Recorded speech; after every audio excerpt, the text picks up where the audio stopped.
तो इस पूरे रीजन के जो बड़े मिलिट्री माइंड्स हैं, जो आर्टिफिशियल इंटेलिजेंस को स्टडी करते हैं, उनके ऊपर एक गहरी नज़र रखते हैं। तो प्रवीण साहब नो डाउट उनमें बड़े माइंड्स में से एक माइंड है। प्रवीण साहब, thank you very much for your time. और प्रवीण साहब फोर्स मैगजीन इंडिया के एडिटर भी हैं।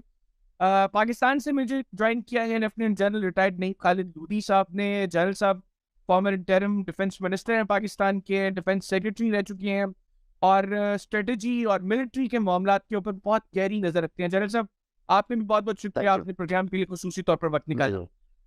आगाज में जनरल साहब आपकी इजाजत से प्रवीण साहब से करना चाहूंगा। प्रवीण साहब, मेरा पहला सवाल आपसे ये है कि सबसे पहली चीज तो चूंकि जंग डिस्कस होती है मुसलसल, और पाकिस्तान और भारत तो खैर जब भी डिस्कस हो, इवन हमारे क्रिकेट मैचेस भी इस तरीके से दिखाए जाते हैं कि जिस तरह पता नहीं खेल के मैदान में भी कोई फौजी निकल जाएंगे और वहां पर बल्ला और गेंद नहीं चलेगी, वहां पर भी बारूद चलेगा और गोलियां चलेंगी। पहले तो अगर दोनों ममालिक की कुछ जंग होती है आपस में, आप समझते हैं कि पाकिस्तान और भारत की कोई जंग हो और उसमें कोई एक मुल्क जीत जाए जंग? आ, अब की जो हालात है, द प्रेजेंट सिचुएशन, उसके हिसाब से आई बिलीव, और इसका मैंने थोड़ा जिक्र भी किया है अपनी किताब में द लास्ट वॉर, पर मैंने इस मुद्दे पे काफ़ी सोचा है और मैं इस नतीजे में पहुंचा हूं, और I have arguments for that, कि if there is a war between India and Pakistan, because ये वॉर जो होगी वो अट्रिशन वॉर होगी। हम दोनों मुल्क जो है, हमारी आर्मीज अभी भी अट्रिशन वॉर में ही, एक बहुत पुराना वॉर कॉन्सेप्ट है जो कि सेकेंड वर्ल्ड वॉर का है, उसी में ही अभी हम फंसे हुए हैं। We have similar war concept, और मेरे हिसाब से at the operational level of war, जहाँ पे की कैंपेन तय होती है, Pakistan military will do better, क्योंकि उसको काफ़ी पीएलए सपोर्ट होगी, बहुत एरियाज में सपोर्ट होगी। तो मेरी समझ ये है कि एक आ, वो कैंपेन नहीं होगी जहाँ पर कि थोड़ा ऊपर नीचे लाइन ऑफ कंट्रोल हो गया, थोड़ी ज़्यादा गहराई में हो सकती है कैंपेन, और Pakistan is likely to do much better at the campaign level with PLA support. ये मेरी सोच है।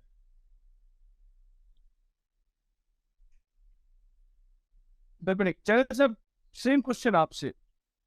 जी जी, बहुत बहुत शुक्रिया। मेरा ख्याल है कि बड़े अच्छे तरीके से कवर किया है स्वामी साहब ने। बात यह है कि आजकल जंगों की नौयत भी चेंज हो गई है। इसमें वो तो ठीक कह रहे हैं कि हम तो वो पुरानी जंगें ही लड़ेंगे शायद, लेकिन अब बहुत अवेयरनेस आ गई है दोनों फौजों में मेरे अपने ख्याल में, और फौजों में भी और जो पॉलिटिकल लीडरशिप है वो भी। एक तो ये समझ, मेरा ख्याल अभी बातें समझ में आने लगी हैं कि जो टारगेट होता है किसी भी जंग में वो अपोजिंग माइंडसेट होता है। अगर आप ज़हनी तौर पे अपने मद्दे मुकाबिल को हरा दें तो आप ये समझें कि वो चाहे आपके पास नहीं भी आया इलाका, या तो आप वो जंग जीत सकते हैं, क्योंकि असल में तो पॉलिटिकल ऑब्जेक्टिव होते हैं ना। किसी भी जंग का मकसद तो ये होता है कि आपने जब अपने पॉलिटिकल ऑब्जेक्टिव बनाए हुए हैं, जो भी आपके झगड़े हैं मसाइल हैं, उन पर कॉम्प्रोमाइज़ करवाना, उन पर घुटने टेक दे कोई दूसरी साइड जो है, तो वो मैं तो आजकल के दौर में मेरा ख्याल है कि इस्तेमाल होते हैं हाइब्रिड वॉर के ज़िमन में, इकोनॉमिक वॉरफेयर, साइकोलॉजिकल वॉरफेयर, और फिर स्वामी साहब बहुत बातचीत करते रहते हैं, ये जो आजकल टेक्नोलॉजी की रिलेटेड वॉरफेयर है वो चलती है। तो एक तो ये कि मैं इनकी ये बात मानता हूँ कि कोई ऐसा ऑब्जेक्टिव अचीव नहीं हो पाएगा दोनों साइडों से। फिर आपको ये भी पता है कि न्यूक्लियर पावर्स हैं दोनों, तो वो जो जो इसकी कैनेटिक साइड है उसकी एक हद है जहाँ तक वो जा सकते हैं। जैसे वो कह रहे हैं कि सिर्फ कोई शैलो मनूवर ही हो सकती है, छोटा मोटा कोई आगे पीछे काम हो सकता है। तो ज़्यादातर जो जंग चलेगी मेरे ख्याल में वो हाइब्रिड एरिया में चलेगी, और अगर बहुत आप इसको एस्केलेट कर दें तो वो जिसको कहते हैं employment of non state actors, एक दूसरे के इलाके में किसी को सपोर्ट करना, इंसरेक्शन को सपोर्ट करना, कोई ऐसी तहरीक चल रही हो जो कि अलहदगी पसंदी हो उसको सपोर्ट करना, कोई अगर कोई ऐसा प्रोविंस हो, कोई ऐसे लोग हों जिनके दिल में कोई शिकायत है सेंटर के मुताबिक, उनको सपोर्ट करना। तो इस किस्म की तोड़ फोड़ अंदरूनी जो है उसके इम्कानात ज़्यादा हैं। इन लाइनों पे दोनों मुल्क एक दूसरे के साथ नंबर आजमा रहेंगे, अपने जोर बाजू इस्तेमाल करते रहेंगे। लेकिन आपके अगले सवालों में ये बात होनी चाहिए कि क्या जो हमारे मसाइल हैं वो सिर्फ जंग से हल हो सकते हैं या और भी कोई तरीक़ेकार। बहुत शुक्रिया। बिल्कुल, बिल्कुल सर, मैं इसकी तरफ भी आऊँगा। पहले लेकिन उससे पहले मैं ये डिस्कस करना चाह रहा हूँ कि फ़ायदा किसको हुआ है सर जंग का? प्रवीण साहब, आप क्या समझते हैं कि जो मुसलसल एक टेंशन का माहौल है, जिसमें कमी किसी तरह आ नहीं पा रही, ना कोई साइड मतलब डायलॉग के लिए हतमी तौर पर तैयार है, कंडीशंस ऐसी हैं कि जिसको मेट करना शायद इम्पॉसिबल है, ब्लेम गेम इतना है, मतलब दोनों साइड्स के पास ऐसे एक्सक्यूजेज़ हैं, जो अपने-अपने ग्राउंड्स पर शायद जेन्युइन भी है, जिनको वो बुनियाद बनाकर एक-दूसरे से इवन बात करने को तैयार नहीं है। तो इस सारे माहौल में एक तो टेंशन्स कैसे डिक्रीज़ हो सकती हैं? सेकेंडली इस माहौल का फ़ायदा किसको है और नुकसान किसको है? देखिए, ऐसा है कि टेंशन्स तो डिक्रीज नहीं होंगी, पहली बात। एटलीस्ट टिल 2024 जब तक हिंदुस्तान के जनरल इलेक्शन नहीं हो जाते, टेंशन रहेंगी। दूसरी बात यह है जो मैं कहना चाहता हूँ कि चीन एक बहुत इम्पोर्टेंट रोल प्ले कर रहा है और करता रहेगा साउथ एशिया में। और उसका रीज़न ये है, कारण ये है कि इंडिया और भूटान को छोड़ के बाकी सारे जो मुल्क हैं साउथ एशिया के, वो BRI के साथ है, बेल्ट एंड रोड इनिशिएटिव के साथ। तो चीन की इन्वॉल्वमेंट यहाँ बहुत है। उसकी अगर चीन की इन्वॉल्वमेंट है तो अगली बात हमें ये समझनी है कि चीन क्या कर रहा है। चीन कोई छोटा मोटा काम नहीं कर रहा है। चीन रशिया के साथ एक पूरा, जिसे जो शी जिनपिंग ने कहा था that we are part of the big changes in this century. इस सेंचुरी में कोई बहुत बड़े चेंजेस हो रहे हैं, और वो बड़े चेंजेस क्या हो रहे हैं? वो ये हो रहे हैं कि एक नया सिक्योरिटी आर्किटेक्चर बन रहा है और साउथ एशिया उसका एक पिवट होगा। इंडियन ओशन रीजन में जैसे कि आसियान दूसरा पिवट होगा वेस्टर्न पैसिफिक में। अब जहाँ तक साउथ एशिया का ताल्लुक है, SCO जो है, शंघाई कोऑपरेशन ऑर्गेनाइजेशन, वो एक सिक्योरिटी स्ट्रक्चर है जो कि कलेक्टिव सिक्योरिटी में बिलीव करता है। अब कलेक्टिव सिक्योरिटी और ब्लॉक सिक्योरिटी एक दो अलग चीजें होती है। ब्लॉक सिक्योरिटी वो है जो कि अमेरिकन्स करते हैं और जिसको वो बोलते हैं integrated deterrence, which is all about military power. जो चाइना और जो रशिया कर रहे हैं दोनों मिलके, कहने का मतलब ये है कि चाइना चाहता है कि शांति रहे, चाइना चाहता है इंडिया के साथ अच्छे रिलेशन हो, चाइना चाहता है पाकिस्तान और इंडिया के रिलेशन अच्छे हों। यही कारण है जब जनरल बाजवा मिले थे शी जिनपिंग को, जब वो चीफ थे, तो शी जिनपिंग ने उनको बताया था कि देखिए, हम इतने साल हमने इंतजार करा हांगकांग के आने के लिए, तो जंग से कुछ हासिल नहीं होगा और आप कॉन्सेंट्रेट करिएगा कनेक्टिविटी के ऊपर और ह्यूमन सेंट्रिक अप्रोच के ऊपर। और यही कारण है कि आपकी जो सरकार थी उस समय, जिसमें बाजवा साहब भी थे एक हिस्सा और इमरान खान साहब की सरकार थी, उन्होंने पहला नेशनल सिक्योरिटी पॉलिसी अपनी निकाली थी। उसके बाद फिर जैसे अभी लोगी साहब जिक्र कर रहे थे, तो एक हिंट दे रहे थे, वो अभी आपके मुल्क में पॉलिटिकल इंस्टेबिलिटी आ गई है।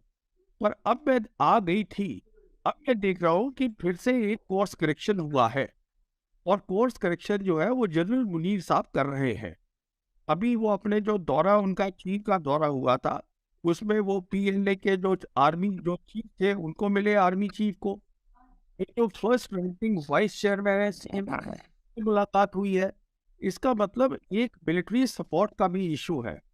जहाँ तक इंडिया का सवाल है, हमें उस बात को ध्यान रखना चाहिए। इसीलिए जब आपने मुझसे पूछा, मैंने आपको जवाब दिया कि eight the operational level things will be favourable for the Pakistan army. अब सवाल यह है कि क्या जंग करनी चाहिए? उसका जवाब इस साफ जंग से हासिल हो भी सकता है प्रेजेंट सर्कमस्टेंसेस में, ये मेरी सोच है, पर वो एक अच्छा तरीका नहीं है, क्योंकि बहुत सारी, देखिए, हिंदुस्तान और चीन की जो जंग है जिसकी कई लोग बात करते रहते हैं, मैं कहता हूँ कि अगर हिंदुस्तान और इंडिया एंड चाइना का जो सवाल है, the route for peace between India and China goes through Pakistan. and the route for war also between India and China goes through Pakistan. आप इस बात को थोड़ा सा इस पे आप वो करें, थोड़ा फोकस करें मैं क्या कह रहा हूँ। ये बात है, जंग जो है, जंग is not the best thing to do at all. But होता क्या है कि अगर आपको स्टेटस को तोड़ना है, अगर आप चाहते हो कि एससीओ ठीक तरह काम करे, जो हमारा साथ था वो 2014 से कामयाब नहीं हुआ। वो इसलिए कामयाब नहीं हुआ क्योंकि इंडिया पाकिस्तान के रिलेशन ही ठीक नहीं है, तो वो उसके बाद वो बंद ही हो गया। अब इट इज ओवर नाउ। तो अभी एक नई चीज आ गई है, एससीओ आया है, ब्रिक्स आया है। ब्रिक्स है वो बेसिकली इकोनॉमिक फोरम बन रहा है। तो मेरा कहने का मतलब ये है कि हमको पहले बड़ी पिक्चर देखनी है। जंग is only a part of where things are not changing और will they harm the big picture. That is where the war comes in. क्या वो बड़ी पिक्चर का नुकसान कर रहे हैं? Then the war comes in. Otherwise, war by itself means nothing. बिल्कुल। चैनल साहब आप क्या समझते हैं? एक तो जी वो मैंने प्रदीप साहब से भी सवाल जी किया। आपका सवाल बेसिकली ये था ना कि किसको फायदा होगा, किसको नुकसान होगा, क्या उससे और फिर कैसे इसका हल क्या है। देखिए पहली बात तो ये है कि जब ऐसे मुल्क जंग करते हैं तो फायदा होता है उन मुल्कों को जो अपना वेपन बेचते हैं, और नुकसान होता है उन मुल्कों को जो लड़ रहे होते हैं। तो इट इज़ वेरी ऑब्वियस के फ़ायदा होगा अमेरिका को, फ़ायदा होगा कोई वेस्ट को, फ़ायदा होगा चीन को, फ़ायदा होगा अगर वो कनेक्टेड ना हो स्ट्रेटजिकली जो अब बात ये कर रहे हैं। और फिर ये कि नुकसान हमें होगा, हिंदुस्तान को होगा, पाकिस्तान को होगा। अब इसका तरीकाकार आगे बढ़ने का मेरी नज़र में ये है कि देखें, ये कि एक बात तो पक्की है, वो जैसे शायर ने कहा था कि दिलों की उलझनें बढ़ती रहेंगी अगर कुछ मशवरे बाहम ना होंगे। If you do not talk तो how can you say anything to each other. कि अगर मैं चाहे मैंने गुस्से का इजहार करना हो स्वामी साहब से, but I have to talk to him, और मैं उसका इजहार करूंगा, फिर ठीक है आहिस्ता आहिस्ता वो ठंडा होगा जैसे भी होगा। तो जब हम बात नहीं करते और बात करने की शराइत हमने रखी हुई है जो कि हो सकता है दुरुस्त हो, चूंकि आज हमने स्पेसिफिक उसमें नहीं जाना लेकिन हमें पता है कि भारत और पाकिस्तान के दरमियान जब पाकिस्तान कहता है कि ये काम आप कर ले तो हम बात करते हैं, और वो काम कोई बहुत बड़ा नहीं है जो पाकिस्तान डिमांड करता है, और इंडिया भी डिमांड करता है कि आप ये काम कर ले तो हम बात करते हैं, वो भी कोई बहुत बड़ा काम नहीं है। हम एक दूसरे को एश्योरेंस दे सकते हैं कि ठीक है जिस इलाके में हम कहते हैं जुल्मों से तुम बंद करें वो बंद कर सकते हैं, जो वो ये कहते हैं कि आप टेररिज्म को रोकें तो हम उसके उनको गारंटी दे सकते हैं। उसके बाद बात करें, पीपल टू पीपल कांटेक्ट हो ताकि पॉलिटिकल ईज हो ज़रा माहौल में। जब तक टेंशन रहेगी माहौल में ये कुछ भी नहीं हो सकता। दूसरी बात ये है कि अब हमने देख लिया है कि जैसे कि ग्लोबल लेवल के ऊपर थोड़ा चेंजेस आ रही हैं, तो एक टेंशन ऊपर बड़े लेवल पर है, और बहुत ही मेरा ख्याल है कि अच्छा होगा, हक में होगा हिंदुस्तान और पाकिस्तान के हक में कि वो इन बड़ों की लड़ाई में ना पड़े। मतलब ये है कि अगर अमेरिका, चीन, रूस आपस में किसी भी बात पे लड़ रहे हैं और हम किसी का ऐसा हरीफ बन जाए, स्ट्रेटेजिक पार्टनर बन जाए कि वो हमें मजबूर करे कि भी चूंकि हमारी लड़ाई है बी के साथ और आप आप भी बी के साथ लड़ाई करें या आप हमारा साथ दें, तो वो बड़ा प्रॉब्लम होगा। लेकिन आपने नोट किया होगा खासकर हिंदुस्तान की लीडरशिप को, ये मैं कहता हूँ हमेशा उन्होंने एक इंडिपेंडेंट वो रखा है, उनको ये एडवांटेज भी जाता है, और मैं करता हूँ उनको अप्रिशिएट भी करता हूँ कि उन्होंने थ्रू आउट कोल्ड वॉर में भी आपने देखा होगा कि अपने आप को थोड़ा सा अलग रखा है इस मामले से। वो कि थोड़ा सा झुकाव था उनका यूएसएसआर की तरफ, लेकिन फिर भी ऐसे नहीं खुबे कि बिल्कुल ही उनके हर काम। अभी भी ऐसे है कि आपने देखा बावजूद इसके कि अमेरिका ने हिंदुस्तान को खड़ा किया हुआ है चीन के खिलाफ, या कम से कम उनको सपोर्ट करता है अगेंस्ट चाइना, लेकिन चाइना के साथ जो ट्रेड है इंडिया की, जो अपने बातचीत करते हैं, जो छोटी सी स्कर्मिश हुई है उसके ऊपर बातचीत कर रहे हैं, तो they are not toeing the line of super power. हमें हमें भी किसी हद तक काफ़ी हम कोशिश कर रहे हैं, लेकिन हमारा प्रॉब्लम इस वक्त ये है कि वो दोनों पावर्स हमसे नाराज़ हैं, क्योंकि हम थोड़ा सा छोटा मुल्क है। वो समझते हैं कि जब हम इनको हुक्म दें तो इनको फौरी तौर पे हमारा हुक्म मानना चाहिए। तो चूंकि इस वक्त हुक्म हम नहीं मान रहे, तो इसलिए हम अंडर प्रेशर भी हैं। और तो ये इस किस्म के पुल सरात के ऊपर चलना, ऐसा बैलेंस क्रिएट करना जिसमें हम अपना इंटरेस्ट देखें, अपने लोगों का इंटरेस्ट देखें, आपस में बातचीत करें, अपना ये शो करें दुनिया को कि इतनी हमारे अंदर अक्ल है कि हम अपने मसले हल कर सकते हैं, क्योंकि ये 1.5 अरब लोगों के मुस्तकबिल का सवाल है जो इस रीजन में रहते हैं। ये कोई छोटा मोटा काम नहीं है, ये दुनिया की आबादी का चौथा हिस्सा है जो यहाँ पर रह रहा है। और अगर हम और ऐसे ऐसे इंटेलिजेंट लोग हैं, आप देखें कि हमारे लोग, हमारे खित्ते के लोग जाके लीड कर रहे हैं, कहीं के वजीर आजम बने हुए हैं, कहीं पर कुछ हो रहा है। हमारे डॉक्टर्स, हमारे इंजीनियर्स, हमारे आईटी के एक्सपर्ट, हमारे इकोनॉमी के एक्सपर्ट, इंडिया के भी, पाकिस्तान के भी। तो इसका मतलब ये है कि we are an intelligent race. तो इंटेलिजेंट रेस का जो लिटमस टेस्ट होता है वो ये होता है कि क्या वो अपने मसाइल हल कर सकते हैं। Any race, any individual that cannot resolve his or their problems, उनकी इंटेलिजेंस को क्या करना। तो हमें चाहिए कि आपस में बातचीत करें, तालीम को बढ़ाएं, अपने मसले हल के जो बेयर मिनिमम टॉक करने की कंडीशंस हैं वो भी मान लें, हम भी मान लें, इसको आगे बढ़ाएं। तो इस तरीके से तो चल सकता है। अदरवाइज अगर ऐसे ही दूर दूर बैठे रहे और लोगों की बातों में आते रहे, हमें वो फलाना मुल्क बताता रहे कि ये देखो ये तुम्हारे साथ कर रहे हैं, और इधर से आती रहे बीबीसी कभी बताए, कभी वॉइस ऑफ अमेरिका बताए कि वो ये हो रहा है और ये हो रहा है, तो फिर तो वही ऐसे ही चलता रहेगा। अल्लाह ना करे कि ऐसे हो। मेरा अपना ख्याल ये है कि इतने अवेयर लोग मौजूद हैं दोनों मुल्कों में, और वो उनके पॉलिटी में भी हैं, और वो उनकी मिलिट्री में भी हैं, वो उनकी इकॉनमी में भी हैं। मैं ट्रेडर्स की बात कर रहा हूँ, और हर जगह कम्युनिटी थिंकर्स मौजूद हैं। उनको पता है कि दो न्यूक्लियर पावर्स की जंग जो है नहायत खतरनाक हो सकती है, ना सिर्फ खत्ते के लिए बल्कि दुनिया के लिए, क्योंकि वो कोई लोकलाइज्ड इफेक्ट नहीं उसका होता। फिर दूसरी बात ये है कि हमने देख भी लिया कि जंगें जो है वो क्या हासिल करती है। तो ठीक है, हम अपनी अपनी फौजों को रखें, अलर्ट रखें, कायम रखें, एक डिटरेंस का रखें, लेकिन उसके बाद डिटरेंस जब कायम हो जाती है तो उसके बाद बातचीत ही करनी होती है, और बातचीत के लिए माहौल बनाना होता है। तो बस ये मेरा ख्याल है कि इसके इम्कानात मौजूद हैं, बशर्ते के सही लोगों के पास ही आ जाए। वो जो कह रहे हैं परवीन साहब से, कह रहे हैं कि अगर दोनों साइडों की या किसी एक साइड की पॉलिटिकल हेड या पॉलिटिकल पार्टी ये समझे कि दूसरे की दुश्मनी में हम वोट ज़्यादा ले सकते हैं अपने लोगों के, तो इसका ये मतलब है वहाँ पर ख्वानदगी का प्रॉब्लम है, वहाँ पर इल्म का प्रॉब्लम है, एजुकेशन का प्रॉब्लम है। तो एजुकेशन की तरफ हमें भी तवज्जो देनी चाहिए, इंडिया को भी तवज्जो देनी चाहिए। और ये जो एक दूसरे को हम बर्दाश्त नहीं कर सकते, ये जब हम सोचेंगे, समझेंगे, ज़्यादा पढ़े लिखे होंगे, तो शायद इसमें फ़ायदा होगा आगे बढ़ने का। जी बिल्कुल ठीक। प्रवीण साहब, जैसे अब जानिब साहब बात कर रहे हैं कि बड़ों की लड़ाई में हम लोगों को फरीक नहीं बनना चाहिए, एक तो इस पॉइंट के ऊपर आपकी क्या राय है? दूसरा, ये जनरल साहब ने जो जिक्र किया कि डेटरेंस के बाद अल्टीमेटली बातचीत फिर भी करनी पड़ेगी, तो जनरल साहब ने तो बता दिया कि बातचीत का माहौल कैसे बन सकता है।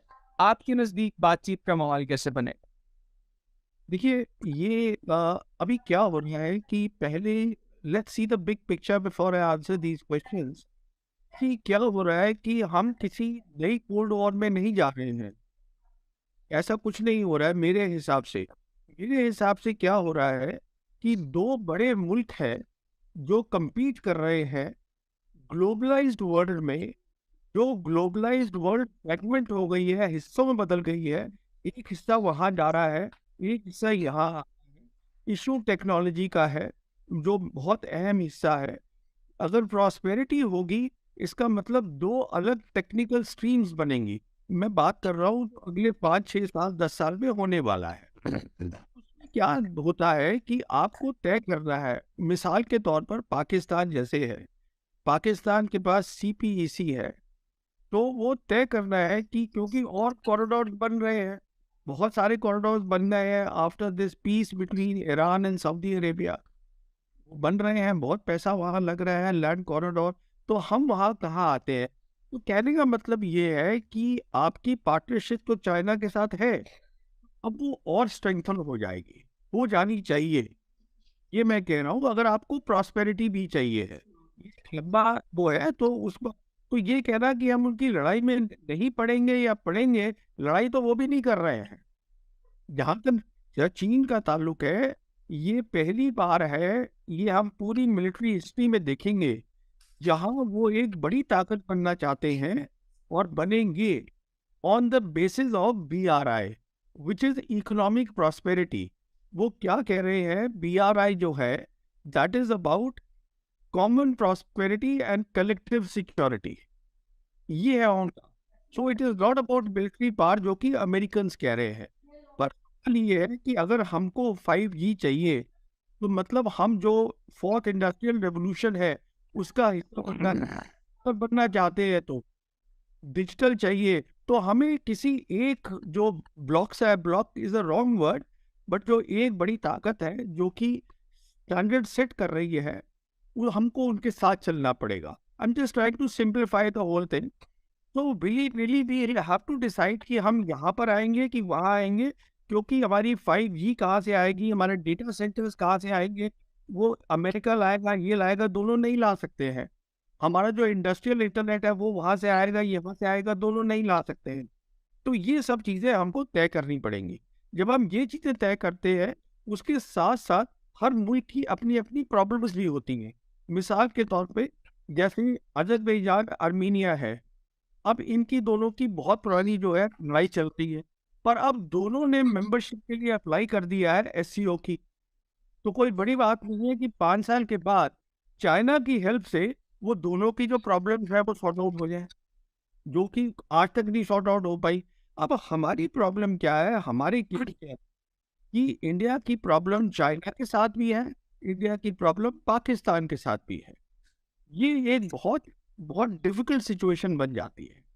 तो इसके अंदर चीन भी सोचेगा ज़्यादा पाकिस्तान से, क्योंकि चाइना के लिए SCO बहुत इंपॉर्टेंट फोरम है। अगर बार बार इंडिया कहेगा कि साहब हम नहीं आपके साथ चलने को तैयार है, हम दूसरे के लोगों के साथ चलने को तैयार है, तो प्रॉब्लम बड़ी हो जाएगी। तो उसमें फिर पाकिस्तान भी आ जाता है विली नीली। तो ये पहली बात हो गई। तो ये नहीं कि हम लड़ाई करना चाहते हैं, बट जिस तरफ दुनिया जा रही है तो आपको कॉमन प्रॉस्पेरिटी के साथ कलेक्टिव सिक्योरिटी भी देखनी पड़ेगी। पहली बात है, it can not be divided, it is indivisible. दूसरी बात, अब डिटरेंस। अब डिटरेंस तो ऐसा है ना कि आप कौन तय करेगा डिटरेंस। हिंदुस्तान का जो था सोच थी हमारे न्यूक्लियर वेपन हमारी डिटरेंस है, ये सोच थी। पर हुआ क्या, हुआ ये कि अप्रैल 2020 में चीनी आ गए, ये कोई छुपी बात तो है नहीं, और हमारी आगे जमीन पे बैठ गए। इसका मतलब उनको उनको they disregarded our deterrence completely, nuclear deterrence किया ना उन्होंने, पूरा डिसरिगार्ड, आके बैठ गए वो। सो डिटरेंस इनफैक्ट मैं ये समझता हूँ शायद हमें ये भी सोचना है, हम क्या न्यूक्लियर वेपन्स को बहुत ज़्यादा अहमियत दे रहे हैं। उसका रीज़न क्या है कि अभी जो डिटरेंस की कॉन्सेप्ट है वो ब्रॉड हो गया है, उसमें साइबर आ गया है, उसमें काउंटर स्पेस कैपेबिलिटीज आ गई है, ये सब डिटरेंस है। और इसके अंदर कोई एट्रीब्यूशन नहीं है, साइबर के अंदर काउंटर स्पेस कैपेबिलिटी में कोई एट्रीब्यूशन नहीं है, and it is doable.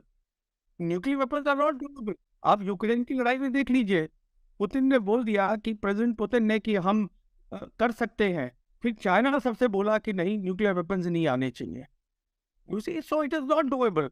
So the point I am making is, देखिए ये मेरी सोच है, दो मुल्क अगर उनकी कन्वेंशनल कैपेबिलिटीज में भी डिटरेंस है, न्यूक्लियर कैपेबिलिटीज में भी अलग डिटरेंस है, तो वो लड़ाई कर सकते हैं। This is my thinking. अब इसके ऊपर ये एक थीसिस है जिस पे हम और आगे बात कर सकते हैं। तो ये मैं बहुत ज़्यादा अभी प्रेजेंट पोजीशन के अंदर, जहाँ वॉरफेयर पूरी बदल गई है, जहाँ साइबर एक बहुत बड़े उससे आ गया है। इनफैक्ट आज साइबर की अहमियत ये है, जैसे लोधी साहब बोल रहे थे इसके बारे में, हाइब्रिड वॉर के बारे में। Hybrid war is basically your grey zone operation, your actual war, your everything is hybrid war. Economic war, Lawfare, ये सब हाइब्रिड हो गया। तो अगर आप ग्रे जोन ऑपरेशंस देखें तो साइबर की आज इतनी ज़्यादा अहमियत है कि वो पीस में भी काम आएगा, क्राइसिस में भी काम आएगा, बिफोर द वॉर भी काम आएगा, और वॉर में भी काम आएगा। तो कहने का मतलब ये है कि एक ये सब चीज़ें बदल रही हैं, कॉन्सेप्ट्स बदल रहे हैं, प्रॉस्पेरिटी का मतलब बदल रहा है। अब फिजिकल चीज़ें नहीं रह गई, अब हम जा रहे हैं डिजिटल की तरफ। इनफैक्ट पाकिस्तान ने तो साइन भी किया है एक एग्रीमेंट, ये पहली सरकार थी इमरान खान साहब की, कि हम और अपने ज़्यादा ई कॉमर्स करना चाहते हैं ग्वादार से। वो एक एग्रीमेंट हुआ था, और मुझे मालूम नहीं है उसके बाद उसके ऊपर क्या हुआ है। तो मेरा कहने का मतलब ये है कि सब चीज़ें जो पुराने कॉन्सेप्ट्स हैं, मेरे हिसाब से उन सबको अब एक नए तरीके से देखने की ज़रूरत है। फॉर द सिंपल रीजन, दो चीजें हो गई हैं।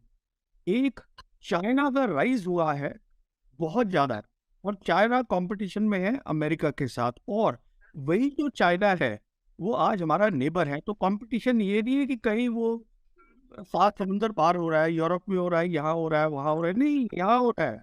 That is one. और दूसरा ये है कि ये जो इमर्जिंग टेक्नोलॉजी है, ये एक इतने बड़ी तरीके से आ गई है कि वॉरफेयर का मतलब बदल रहा है, सब कुछ बदल रहा है। जैसे अभी लोधी साहब ने ठीक बोला कि कुछ और चीजें भी, even if we have the world war 2 की टैक्टिक्स हमारी है, ट्रिशन है, things are coming in. UCAVs आ रहे हैं, ड्रोन्स आ रही हैं, साइबर आ रहा है, थोड़ा थोड़ा करके दोनों मुल्कों में आ रहा है। तो इससे थोड़ा थोड़ा करके चीज बदलाव आता रहेगा। तो मेरे ख्याल में एक तो डिटरेंस का मतलब दोबारा समझने की शायद कोशिश है हम सबको एक साथ बैठ के, जिसमें कि बातचीत की जरूरत है to understand what is deterrence, what is your definition, what is my definition of deterrence. तो शायद वो चीजें मैं समझता हूँ जरूरी है। बिल्कुल ठीक। जनरल साहब, एक तो प्रवीण साहब की बातों पे आप क्या कहेंगे? सेकेंडली, इकोनॉमी का बड़ा जिक्र हुआ और वॉर फाइटिंग कैपेबिलिटीज। पिछले कुछ दिनों से पाकिस्तान में कोई बात हो रही कि हमारे इकोनॉमिक हालात शायद ऐसे हो गए कि हमारी मिलिट्री कैपेबिलिटीज में शायद कमी आ गई है। तो आप इसके ऊपर क्या राय रखते हैं? जी, पहले तो ये मेरे ख्याल बड़े अच्छे तरीके से इन्होंने जो डिटरेंस की लिमिटेशन है उनका भी जिक्र किया। जब आप न्यूक्लियर डिटरेंस की बात करते हैं तो वो उसकी ये एडवांटेज तो है कि वो बिग वॉर्स को रोक सकती है, लेकिन वो स्मॉल वॉर्स के लिए स्पेस जो है, बल्कि ऐसा ऐसा आपने देखा जैसे चाइना इंडिया का उन्होंने जिक्र किया, इंडिया पाकिस्तान ने भी वो स्पेस बनाई हुई है और उसके अंदर जो है ना वो जंगे हो सकती। इसीलिए आपने देखा होगा कि पाकिस्तान बात करता है फुल स्पेक्ट्रम डिटरेंस की, तो जिसमें सिर्फ nuclear deterrence, nuclear to nuclear हो, और नीचे कन्वेंशनल टू कन्वेंशनल डिटरेंस की भी ज़रूरत है हमें। हमारे कुछ जो आपको पता, लोग कहते हैं कि जी जब आपने एटम बम बना लिए तो फिर आपको फौजों की क्या ज़रूरत है, तो वो ये बात नहीं समझते जो अभी वो एक्सप्लेन कर रहे थे कि एक स्पेस बनती है, क्योंकि न्यूक्लियर एक बड़ा उसकी उसकी एम्प्लॉयमेंट की बात करना ही एक बहुत बड़ी बात हो जाती है, और उसके नीचे बहुत सारी जगह है जहाँ पर जंगें लड़ी जा रही हैं। हमने देखा है कि अभी ये रूस और यूक्रेन में सारे इस वेस्ट के जो न्यूक्लियर पावर हैं सारी उसकी मदद कर रही हैं। रशिया न्यूक्लियर पावर है, कितना वहाँ खून बह रहा है, कितनी वहाँ जंग हो रही है, तो किसी ने न्यूक्लियर सेट जरूर दिया है रूस ने, लेकिन कोई इस्तेमाल करने का अभी तक नहीं हुआ, क्योंकि उनको पता है कि इससे जो तबाही बचेगी वो बहुत ज़्यादा है। तो पहली बात तो ये है कि आपके जितने भी वॉरफेयर के स्पेक्ट्रम्स हैं, इसमें कन्वेंशनल है, न्यूक्लियर है, और भी हो सकते हैं, सब कन्वेंशनल है जिनका वो जिक्र किया है थोड़ा सा उन्होंने। हर जगह आपको डिटर करना पड़ेगा, तब जाके ये फुल स्पेक्ट्रम डिटर्रेंस होगी, और वो मेरा ख्याल है कि बनाई हुई है दोनों मुल्कों ने। ये जो आपने एक बात की इंपॉर्टेंट के इकॉनमी और डिफेंस साहब ज़ाहिर है इसका ताल्लुक तो है। ये तो नहीं कहा जा सकता कि इकॉनमी जितनी मर्जी कमज़ोर हो डिफेंस पे कोई असर नहीं होता, लेकिन जो सुनने वाले हैं वो भी समझ जाएंगे, स्वामी साहब समझ जाएंगे कि देखिए फौजें जो बरसों की उनकी ट्रेनिंग होती है, डिकेड्स के ऊपर ट्रेनिंग होती है, उन्होंने जो रिजर्व रखे होते हैं, रिजर्व उनके होते हैं, पीएल के रिजर्व होते हैं, एमुनिशन के रिजर्व होते हैं, राशन के रिजर्व होते हैं, वो वॉर फाइटिंग स्टेमिना के मुताबिक उन्होंने रखे होते हैं। मिसाल के तौर पे अगर पाकिस्तान का इरादा है कि हम 60 दिन की जंग लड़ेंगे, मिसाल दे रहा हूँ, हिंदुस्तान तो 120 और 180 की भी वो रख सकता है, तो हमने उतने रिजर्व रखे होते हैं, उनको हम टर्न ओवर ज़रूर करते रहते हैं। जैसे राशन टर्न ओवर कर लिया, आपने एमुनिशन टर्न ओवर कर लिया ताकि वो एक्सपायर ना हो, पीएल वगैरह टर्न ओवर करते रहे, लेकिन ये नहीं होता कि वो रिजर्व खाली। लेकिन अगर फिर इसके अलावा जो आपके ट्रेनिंग है, जैसे मैंने कहा, जो आपकी एम्प्लॉयमेंट है, जो आपके ऑफिसर्स ट्रेन होके सीनियर ऑफिसर बने, वो सारे एकदम इसके कमज़ोर होने से एकदम ख़त्म नहीं हो जाता। तो इसका अफेक्ट एक लैग है, टाइम लैग है between economy and your forces की जो पोटेंशियल है। If you are strong economy, your forces will become strong in the next 5, 10, 15 years. If you have a weak economy, your forces will definitely weaken, but after 4, 5, 10 years. तो मेरा ख्याल है कि फिलहाल ये जो 1 साल की हमारी इकॉनमी या 1.5 साल की इकॉनमी की हिट है, इससे पाकिस्तानी फ़ौज की इस्ताअत में या उनके पोटेंशियल में कोई ख़ास फ़र्क नहीं पड़ा होगा, नहीं पड़ेगा इंशाल्लाह। और वैसे भी जो हमने फुल स्पेक्ट्रम की बात की है वो सारे वो चीज़ें मौजूद है, तो उसका इतना बड़ा मसला नहीं है। लेकिन अगर ये इकॉनमी इसी तरीके से वीक रही फॉर years टू कम, फिर डेफिनेटली फर्क पड़ेगा, क्योंकि आपकी जो नई एक्विजिशन है, जैसे भी वो बात कर रहे हैं, यहाँ तो दुनिया इतनी तेज जा रही है कि हर हफ्ते कोई नई चीज सामने आ जाती है।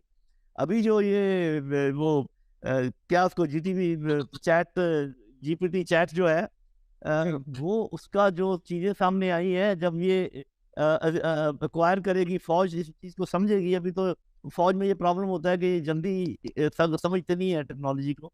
उसकी जो वजूहत है वो फिर कभी क्योंकि ये भी टेक्निकल आर्म से, मैं भी टेक्निकल आर्म से हूँ, तो वो हम बात करेंगे तो दूसरे लोग माइंड कर जाएंगे। लेकिन ये है कि फौज जरा डिले करती है टेक्नोलॉजी एक्वायर करने में। तो जब तक ये करेंगे तो फिर पता चलेगा ये तो सारा काम ही बदल गया है, जंगों की नौयत ही बदल गई है। तो एक तो ये कि सही कह रहे हैं कि ये आपको हर हर लेवल पे डिटर्रेंस की जरूरत पड़ेगी। और दूसरी बात ये है कि वो जो आपने कहा इकॉनमी का इमीडिएट इफेक्ट नहीं हुआ है इंशाल्लाह, लेकिन ये नहीं कहा जा सकता कि कभी इफेक्ट होगा भी नहीं। बिल्कुल ठीक।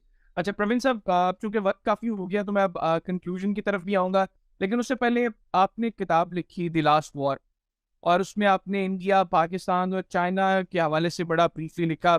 और मुझे भी वो किसी हवाले से वो किताब मेरे तक पहुंची। इनफैक्ट आपका भी बड़ा कलीदी किरदार था, आपने वो किताब मेरे तक पहुंचाई, मैंने वो किताब पढ़ी थी। और अब मैं वो किताब जनरल लोधी साहब को भी भेजने वाला हूँ, जनरल साहब भी उसको पढ़ेंगे। उसके अंदर आपने पीएलए और पाकिस्तान के रिलेशन को भी जो है वो बड़ा डिस्कस किया। आप करंट सिनेरियो में, मतलब दोबारा मैं कहूँगा, करंट सिनेरियो के अंदर पाकिस्तान और चाइना की जो स्ट्रेटेजिक पार्टनरशिप है, क्योंकि आपने उस किताब में बड़ा तफसीलन बताया, मैं व्यूअर्स के लिए भी पूछना चाह रहा हूँ कि पाकिस्तान और चाइना की स्ट्रेटेजिक पार्टनरशिप को करंट सिनेरियो में इंडिया पाकिस्तान रिलेशंस और फिर इस रीजन के हवाले से भी आप कैसे देख रहे हैं? देखिए, मैं ये समझता हूँ कि आपके जो रिलेशंस है पाकिस्तान के चाइना के साथ, वो अब तक और मजबूत हो जाने चाहिए थे। जब मैं मजबूत कहता हूँ उसका मतलब ये नहीं है कि आप अपनी मिलिट्री और तैयार करें। मैं ये कह रहा हूँ कि सीपीईसी का आप फायदा उठा सकते थे ज़्यादा, वो शायद नहीं उठा पाए हैं मेरे हिसाब से, क्योंकि वहाँ पर आपकी प्रॉस्पेरिटी है। तो चाइना आपके साथ बहुत कुछ कर सकता है, because China also needs you. अब देखिए, वो आपके साथ जैसे कि ये सबसी केबल्स लगाई हैं, उसको एक तो पीस केबल लगाई हुई है जो शायद या गवादार से जाती है, और ये इस तरफ जाती है ईस्टर्न अफ्रीका के कोस्ट पर, और उससे आगे यूरोप जाती है।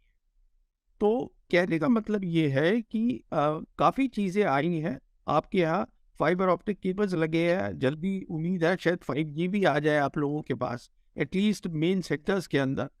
सो मैं ये कहने का मतलब ये है कि आपको शायद एक डिस्ट्रैक्शन हो गया था बीच में। देखिए, America is a important country, इसमें कोई शक नहीं है। बट सवाल ये है, जैसे मैं कह रहा था, कि अब सारी ग्लोबल जो जियो पॉलिटिक्स है वो हमारे रीजन में आ गई है। And when we use the word geopolitics, हमें वर्ड जियोग्राफी पर ज़्यादा ध्यान देना पड़ेगा, जो पहले देने की इतनी ज़रूरत नहीं थी, क्योंकि तब जो भी जियो पॉलिटिक्स हो रही थी वो यूरोप में हो रही थी। तो पहली बात तो ये है। तो इसलिए आप अभी भी आप फायदा उठा सकते हैं। I think Pakistan got distracted because I was expecting कि आप 2024 तक काफ़ी कुछ कर लेंगे, which is what I have said. And specially I see कि जो हुआ था ये कश्मीर में इंडिया ने किया है, उससे आपकी और नज़दीकी बढ़ी है, उससे ऐसी नज़दीकी बढ़ी। अब देखिए, मैं आपको एक मिसाल देता हूँ, फौज की सीधी सी मिसाल देता हूँ। जैसे अक्टूबर 21 में एक खबर आई थी कि पाकिस्तानी ऑफिसर्स हैं, वो अब है शिंजांग मिलिट्री डिवीजन में, वहाँ पर भी है। फिर ये खबर आई थी कि जॉइंट स्टाफ डिपार्टमेंट में भी हैं, अब वहाँ क्या कर रहे हैं। अच्छा, फिर ये खबर आई थी कि जो आपकी एम्बेसी है चाइना में, वहाँ पर इजाफा हुआ है ऑफिसर्स की स्ट्रेंथ का, क्योंकि वो अब प्रोक्योरमेंट्स देख रहे हैं। कहने का मतलब ये है, आप लोगों की इंटरऑपरेबिलिटी बढ़ी है, बहुत और फायदे हुए हैं, आपके ऑपरेशनल गैप्स मतलब they have been filled up. You can get a lot of operational sustenance from China. On the prosperity side you have the CPEC. अब जैसे ये अभी आफ्टर जनरल मुनीर के जो दौरा हुआ, उसके बाद ये खबर आई कि साहब अब हो सकता है कि आपकी वो रेलवे लाइन बन जाए। That railway line should have been made yesterday. You see that? So what I'm saying is that you have lagged behind, and especially at a time जबकि पूरा मिडिल ईस्ट का नक्शा बदल गया है, नॉट बदल रहा है, तो it has changed completely. Everything has changed. Have no illusions about it. सब कुछ बदल चुका है. वहाँ सेंट्रल एशियन रिपब्लिक्स का नक्शा बदल चुका है, मिडिल ईस्ट का बदल चुका है, गल्फ कंट्रीज का बदल चुका है. तो आप लोगों को कनेक्टिविटी वहाँ प्रोवाइड करनी थी, वो आप पीछे रह गए. ये प्रॉस्पेरिटी की बात कर रहा हूँ. तो the simple point is I am always convinced that Pakistan can benefit a lot. देखिए कि आपके मुशर्रफ साहब थे जो वहाँ गए थे, 2000 में बात करी चाइना के साथ कि साहब ये ग्वादार पोर्ट है, ये डीप सी पोर्ट बन सकता है. He is the one who started the whole talk. And अब वहाँ पे वो पूरा, देखिए बुरा मत मानिए मैं इस तरह बोल रहा हूँ, because for me it is important that Pakistan prospers. वो इसलिए नहीं कि आप कोई दुश्मनी की बात है, because I see that we are two people, we are same people in two nations and we need to have friendly ties. Pakistan prosper करेगा, रीजन प्रॉस्पर करेगा, हिंदुस्तान प्रॉस्पर करना चाहिए, सबको करना है. इसलिए what I'm saying is China and Russia are today, as far as geography is concerned, they should be our focus. China is right here, and as far as Russia is concerned, Russia has shifted the focus of its foreign policy from west to east. West में वो energy अपनी बेच नहीं पा रहे थे, तो उन्होंने अब एनर्जी ईस्ट में बेचनी शुरू कर दी. अभी रशिया को भी ये पाकिस्तान को भी कुछ दे रहे हैं, इंडिया को आ रही है, चाइना को आ रही है, तो उनको फॉरेन पॉलिसी इस तरफ आ रही है पूरी. ये चीज़ें हैं जो कि बहुत जल्दी जल्दी चीज़ें हो रही है, और आपको भी देखना है, हमको भी देखना है. कुछ मजहब भी होती है, पॉलिटिक्स भी होती है, जो नहीं हो पाता है काम, टाइम पे नहीं हो पाता. But it is there should be people who should be thinking on these lines कि साहब ये हमें काम करने हैं. तो I think this is where we are. बिल्कुल ठीक. जैल साहब आप क्या कमेंट करेंगे? जी, मेरा ख्याल है कि वो सही उन्होंने कवर किया कि बेसिकली प्रॉब्लम हमें रिजॉल्व करना है इंटरनेशनल पॉलिटिक्स को देखते हुए. फॉरेन पॉलिसी का मेन प्रॉब्लम हमारा फॉरेन पॉलिसी का प्रॉब्लम है, और फॉरेन पॉलिसी का प्रॉब्लम इसलिए है कि कुछ हमारे लीडर्स जो हैं वो इंक्लाइंड हैं, या उनकी जड़ें हैं, या उनके कोई प्रॉब्लम है जिसकी वजह से वो अपने आप को खींच नहीं सकते वेस्ट, जो उन जड़ों को निकाल नहीं सकते, चाहे वो जिस शक्ल में भी हैं. अगर हमारे बच्चे हैं, हमारे असासे हैं, हमारी ट्रेड है, बहुत कुछ ऐसा है. लेकिन जितनी बातें इन्होंने बताई हैं सब दीवार पे लिखी हुई हैं, जली कैपिटल लेटर्स में लिखी हुई हैं कि भी फ्यूचर किस तरफ है, मिडिल ईस्ट किधर जा रहा है, अफ्रीका किधर जा रहा है, और कौन से पोल्स बन रहे हैं, और कौन हमें, और हम तो वी एट दी एडवांटेज, बहुत बड़ी एडवांटेज के जो नया पोल बन रहा है हम अरसा दराज से उसके साथ ऑलरेडी कनेक्टेड है, स्ट्रेटेजिकली कनेक्टेड है. तो ये वाकई ये जो डिले है सी पैक में, अब मामला चल पड़ा है, वो रेलवे लाइन की बात आई, और मैं एग्री करता हूँ कि जो आर्मी चीफ की लास्ट विजिट है उससे फ़र्क पड़ा है. और ये भी मेरा अपना अंदाज़ा ये है कि आर्मी चीफ की चाइना वाली लास्ट विजिट से आपके इंटरनल मसाइल भी सीधे होने जा रहे हैं, जहाँ तक मेरा अपना अंदाज़ा है. देखते हैं अगले कुछ दिनों में ये बात वाज़े हो जाएगी.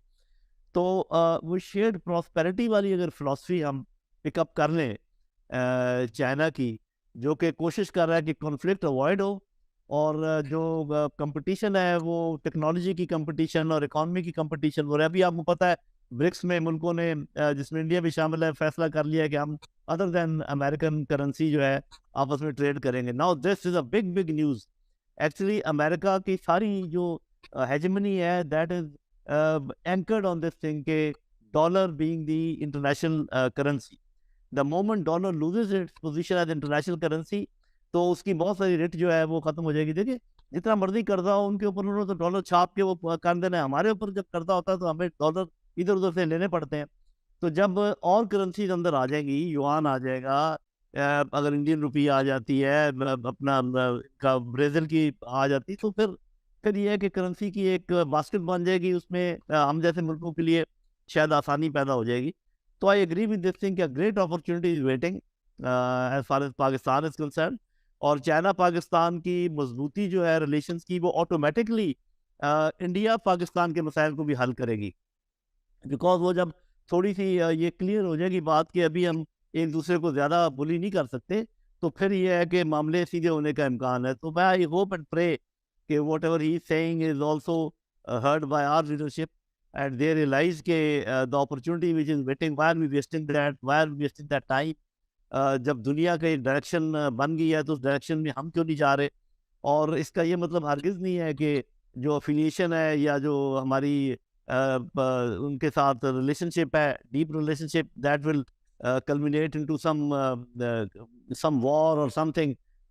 We can always avoid that. मैंने कहा ना कि हिंदुस्तान भी एक इंटेलिजेंट नेशन है, हम भी इंटेलिजेंट हैं इतने कि किसी की खातिर जंग करना तो बिल्कुल ही बेवकूफ़ी होगी, और हमारे अपने जो मसाइल हैं वो हमें हल करने चाहिए।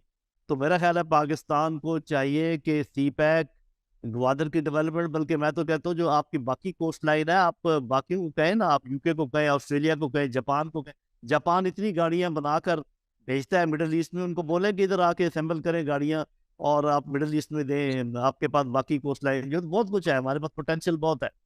तो with all this I think I agree कि अगर हम दोनों मुल्क कोशिश करें तो ना सिर्फ ये कि हम फ़ायदा भी हासिल कर सकते हैं whatever is happening at the global level, and also we can remain away as far the conflict is physical conflict is concerned.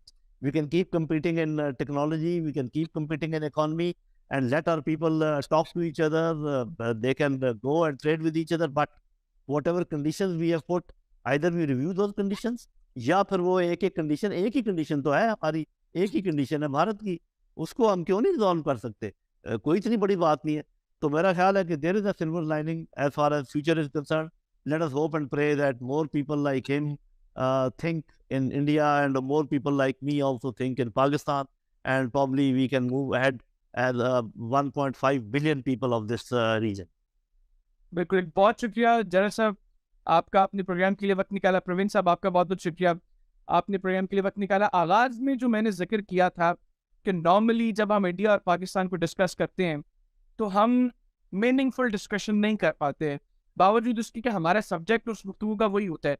तो आज की इस नशिस्त में कम से कम मैं मुतमईन हूँ कि दोनों अशखास जो पाकिस्तानी साइड और इंडियन साइड को देख रहे थे, दोनों ने जो बातें की हैं, अगर हमारी लीडरशिप इस पर गौर करेगी तो मुस्तकबिल करीब में हम कम से कम डायरेक्शन का तयन करने में कामयाब हो जाएंगे, जो अल्टीमेटली इस रीजन की प्रॉस्पेरिटी के अंदर अपना बड़ा किरदार भी अदा करेगा। और इस वक्त जब मैं ये प्रोग्राम रिकॉर्ड कर रहा हूँ तो मैं मलेरकोटला हाउस सियालकोट में मौजूद हूँ, और नवाब सलीमुल्लाह खान शेरवानी, जिनके 4 फादर्स ने रूल किया मलेरकोटला में, उन्होंने भी मुझसे इस ख्वाहिश का इजहार किया कि इंडिया पाकिस्तान के ताल्लुकात इतने बेहतर होने चाहिए कि मैं भारत जाकर अपने 4 फादर्स की जो स्टेट है उसको विजिट कर सकूं।